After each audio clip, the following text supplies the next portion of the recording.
Welcome one and all. Today we are going to start with the programs related to one-dimensional array. So the first program what we are going to see is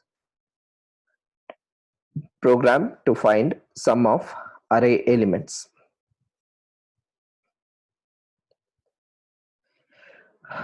Okay, so coming back to this program, so this is a program which can be solved using one-dimensional array. So what we are going to do is we are going to declare an array of named A and which has a capability to store 1000 elements in it. So the size of the array is 1000, and we have taken a variable I which is going to control the loop because you need to access each and every elements in the array. So we are going to use the concepts of loop. I is a iterator of that particular loop. N represent out of 1000 elements how many elements you are going to enter. You can either use 1000 elements or you can use much lesser than that.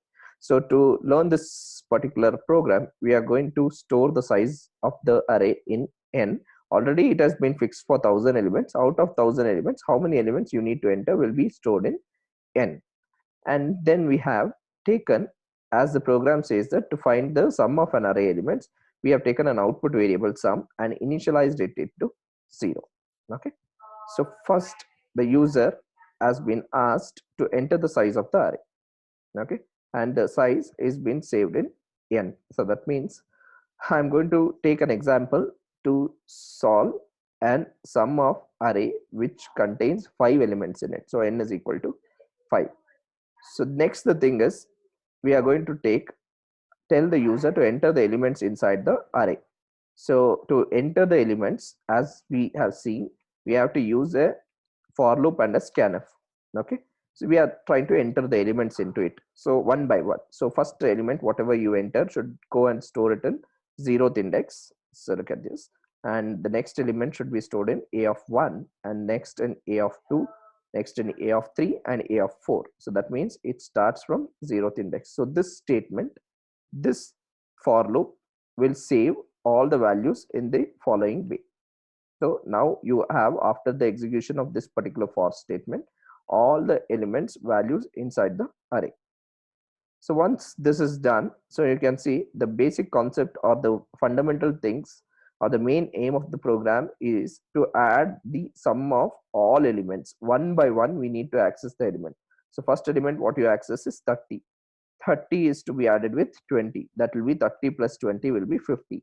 50 plus 10 will be 60. 60 plus 40 will be 100, and 100 plus 50 will be 150.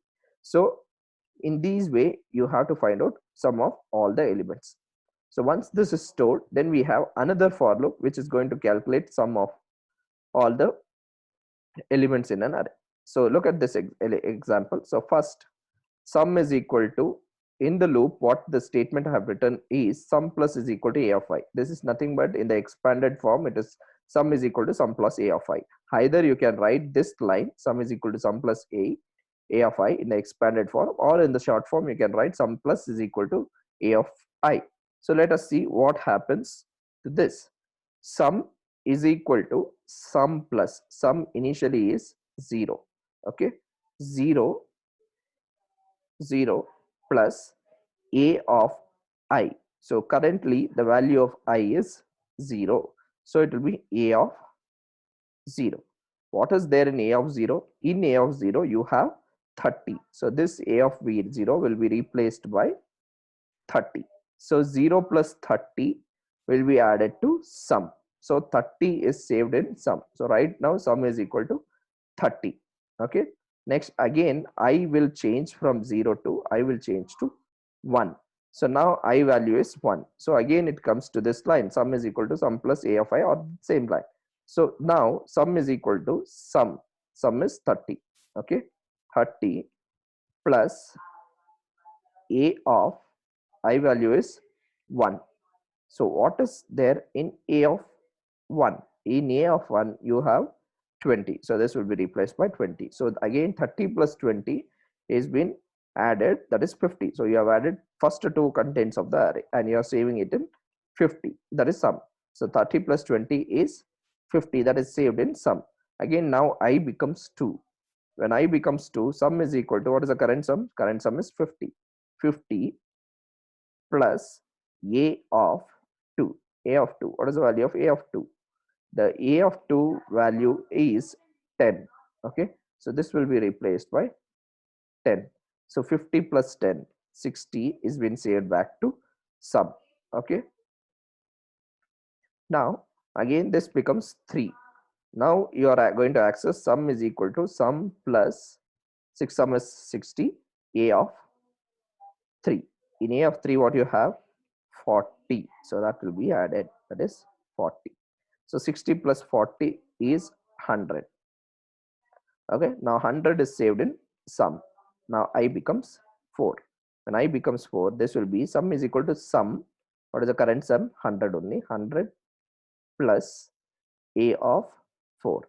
What is in a of 4? In a of 4 we have 50.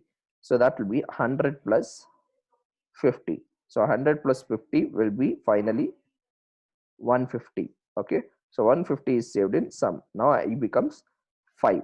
When I becomes 5, this condition will be false. Till now this condition was true, so we were entering inside the loop. But when I become 5, this condition will be false. That is 5 less than what is the current value of n? N value is also 5. Is it 5 is less than 5? No. So this condition become false. So you come out of this particular loop. After coming out of the loop, we are printing sum of array is percentage d. Where is our sum of array? It's in a variable sum. So we print sum. So 150, which is the value of sum, will be replaced the value of percentage d. So this is what a program to find sum of and elements in an array. I hope you have understood this program, and we will see few more programs in the next coming session.